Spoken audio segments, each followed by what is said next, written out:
2:30 p.m., the South China Sea sky blazed under the scorching sun, the ocean shimmering like a mirror.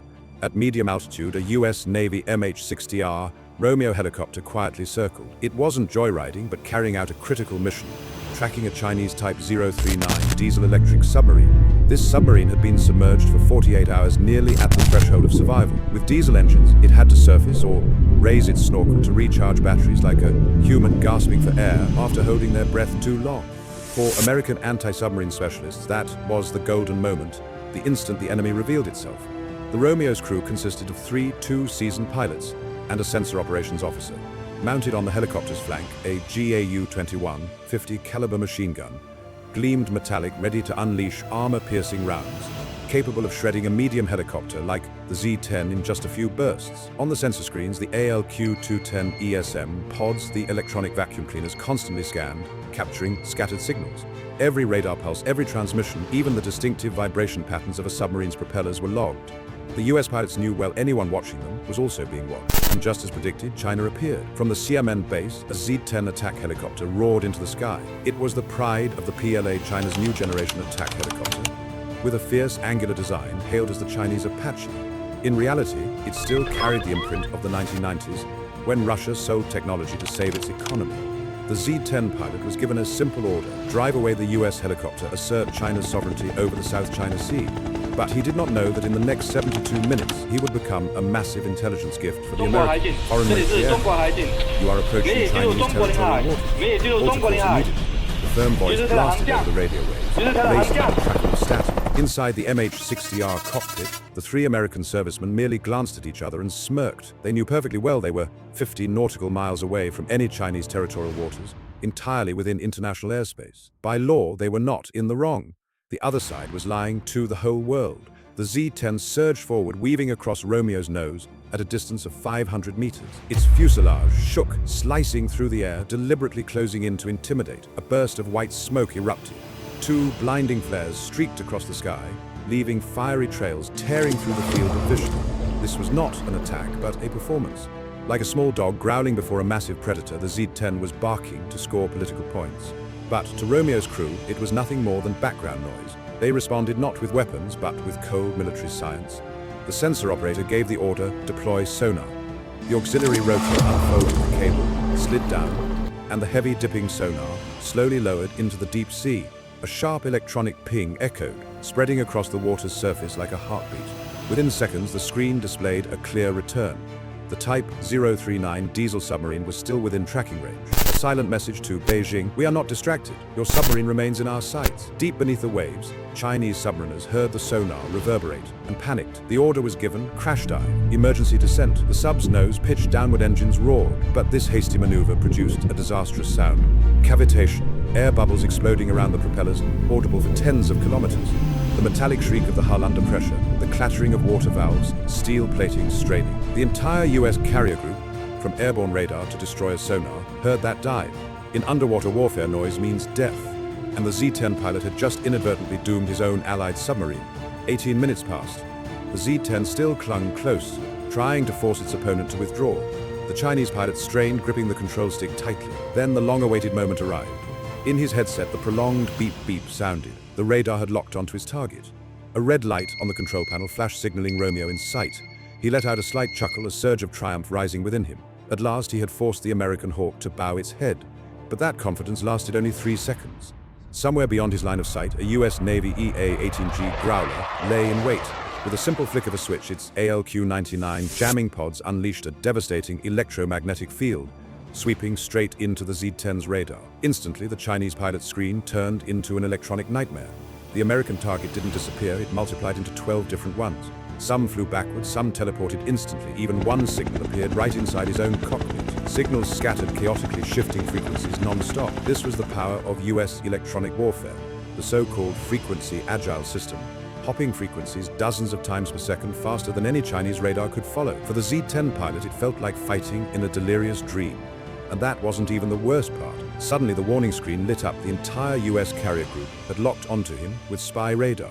The sensation was like being bathed under the eye of Sauron. From the sky, no escape possible.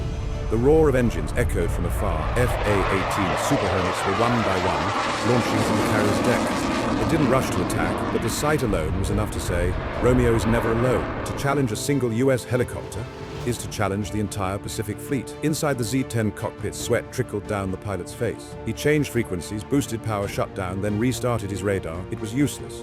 Every single move was recorded by the enemy, like an electronic diary exposing all of China's military secrets. Meanwhile, in Romeo's cockpit, the left seat pilot smirked and asked his crew, "So, dinner after shift?" The whole cockpit burst out laughing. For them, this wasn't a crisis, it was just a late lunch break. The South China Sea sky still blazed bright, but inside the Z-10 cockpit, it was darkening with every passing second. The Chinese pilot twisted the radar knobs, switching frequencies non-stop. He tried to burn through the jamming by cranking up transmission power, hoping to pierce the American electronic fog. The result was only noise layered upon noise. The higher the power, the more blind his radar became. Meanwhile, every one of his actions, each frequency shift, each transmission pulse, was carefully recorded by the Romeo's ALQ-210. The system was like a patient secretary logging every note in the chaotic symphony the Z-10 was playing. Every wrong frequency change was another code broken. The MH-60R's sensor operator whispered, "We're getting it all. He's giving us everything." Indeed, this was the dream of any electronic warfare specialist, an enemy pilot willingly performing his entire manual of secrets right before the adversary's cameras and headsets. At the Chinese command base, officers monitoring the radar feed grew anxious. They saw Romeo's signal splinter into dozens of phantoms, but they also knew this was the work of US electronic warfare. With every passing minute, their pride in technology was being peeled away layer by layer. At that very moment, the American crew decided to send an arrogant message. Romeo tilted slightly left, dropped altitude, and once again lowered its dipping sonar into the sea. The ping echoed across the ocean. The Type 039 submarine, which had been struggling to evade, was immediately caught again. In underwater warfare, it was like having a spotlight shone directly in your face. The submarine instantly veered off, trying to change course to escape, but each shift created new noise, making it even more exposed. The Romeo's pilot didn't need to fire a shot. With just a few maneuvers, he had turned his aerial opponent into a mobile intelligence transmitter, and his underwater foe into a fish trapped in a net. The contrast was stark. America calm, as if playing chess China, floundering like a gambler, losing it all. Refusing to accept defeat, the Z-10 pilot decided to switch to a maneuvering tactic. He pushed the helicopter down close to the Romeo, only 500 meters away, close enough to clearly see the GAU-21 turret peeking out from behind the sliding door. The gun wasn't pointed at him yet, but its presence was a cold warning. The Z-10 began performing sharp maneuvers. A hard left bank, then an abrupt yank to the right. The nose pitched high, then dove, thumping moves like a boxer feinting to force a reaction. The Chinese pilot's objective to force the Romeo into a tactically disadvantageous position, making the American crew yield the sky. But that was a deadly mistake. The Z-10's airframe was not designed to sustain high G loads for long. After only a few maneuvers, the overload indicator flashed red. Maximum roll rate 20 degrees US, climb rate only 12 mi. Those numbers couldn't compare to the Romeo's reinforced Black Hawk airframe, which could remain stable under far harsher conditions. While the Z-10 was self-inflicting stress, the Romeo pilot merely made slight adjustments to maintain balance. On the sensor display, the AAR-47 continuously showed detailed parameters: the Z-10's maximum roll rate, flight path during hard maneuvers, infrared hotspots from the engine, 450 degrees C, and the gearbox, 80 degrees C. All of it was stored in memory, becoming training data for future American missiles. FLIR infrared camera footage captured the Z-10 straining in midair, its engines howling at a continuous 105% power. That made the helicopter glow like a torch to the American sensor suites. An old US pilot once said, "When it tries to fly flat out, that's when it turns itself into the easiest target." In the Z-10 cockpit, sweat streamed down. Red alarm warnings cascaded, hydraulic pressure dropping, gearbox temperature spiking, controls growing heavier. The helicopter was like an exhausted fighter, trying to land blows as it steadily wilted. Meanwhile, the Romeo crew calmly watched. The gunner glanced at the GAU-21 turret, flipped the safety on, then locked it again. They didn't need to fire, they only needed the adversary to see that death hung always at the ready. The sky seemed peaceful, but on the electronic airwaves, it was a raging storm. Every action of the Z-10 was being exposed. The MH-60R's FLIR camera recorded details down to each hotspot, exhaust gases blazing at 450 degrees C, the gearbox holding steady at 180 degrees C, armor plates along the fuselage glowing in infrared like pieces of red-hot steel. These data were not mere pictures, but death's instructions for future generations of American missiles. An infrared seeker on an AM-9X or a Stinger, if programmed with these parameters, could lock onto a Z-10 from kilometers away. Meanwhile, the AAR-47 missile warning system kept tracking every maneuver. The system logged a maximum roll rate of 20 degrees, a climb capability of 12 meters airframe vibration during hard maneuvers. That was the formula to defeat the Z-10 in any future encounter. The Z-10 didn't stop. The pilot in desperation tried to lock his radar 14 more times. Each lock was an intelligence gift to the Americans. Each transmitted pulse was recorded. Each frequency hop was preserved by the ESM. Even the characteristic pulse pattern, something the US would later use to create perfectly tuned jamming modes, was captured. Then he attempted laser designation, a thin laser beam fired out trying to mark the Romeo. But immediately the American systems not only detected it, they identified the exact sensor model and the correct software version. Result, not just one Z-10 was neutralized, but the entire family of weapons using that system was exposed. In modern warfare, this was not merely a tactical defeat, it was a strategic disaster. One helicopter, one pilot had leaked an entire generation of Chinese weaponry. As if that weren't enough, the Z-10's radio communications were continuously intercepted. The US systems recognized predictable frequency hopping patterns, meaning the entire PLA information network in the area could be jammed or eavesdropped on at will. The more it flew, the more the Z-10 turned itself into a secret recording tape, broadcasting all of its national secrets into the open air. 2:30 p.m. the confrontation began. 3:42 p.m. it ended, 72 tense minutes. For more than an hour and a half, the Z-10 never forced the Romeo to move 1 nautical mile. On the contrary, the MH-60R loitered in the sky, lowering its sonar into the sea, clinging to the Type 039 submarine like a patient hunter. In the Z-10, cockpit alarms went haywire, hydraulic pressure fell into the danger zone. Gearbox temperature leapt into the red. Engines screamed at a continuous 105% power.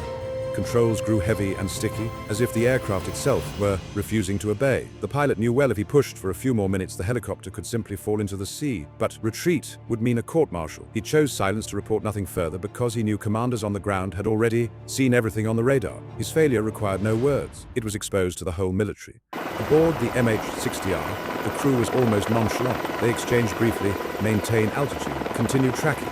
A decisive voice rang over the frequency: Chinese military aircraft, this is United States Navy. We are operating in international airspace. In accordance with international law, we will maintain course and altitude. The unofficial translation was simply, we are here legally. What can you do? On the US carrier deck, technicians had already begun downloading data from the Romeo and the Growler. They knew they held a golden intelligence trove: radar codes, infrared signatures, maneuvering data, sensor software architecture, PLA communication systems. Each line of this data would be sent to American weapons research centers, and in the coming years it would appear in combat software updates, next-generation missile designs, and upgraded EW programs. Those 72 minutes for the US were not merely an encounter, they were an invaluable field experiment. For China, it was a stain. A young pilot trying to prove strength had accidentally laid his nation's weapon systems bare to the adversary. Ket Kukwa Tong Jiep, the confrontation ended without a single shot fired. But everyone understood the absolute victor was the United States. They maintained their presence, proving the right to fly freely in international airspace. They turned the adversary into a living test subject, stripping away layers of technology. They declared, in the South China Sea, the rules are still ours. As for China, after those 72 minutes, only heavy silence remained. A lesson was written across the vast sea and sky. Outdated technology cannot withstand the modern. Aggression cannot replace strategy. And in the global game of power, one small mistake can expose an entire generation of weapons. The South China Sea sky slowly turned golden with sunset. The Romeo flew steadily back toward the carrier group, as if no battle had ever happened. But in truth, during those 72 minutes, an entire balance of power had been reshaped.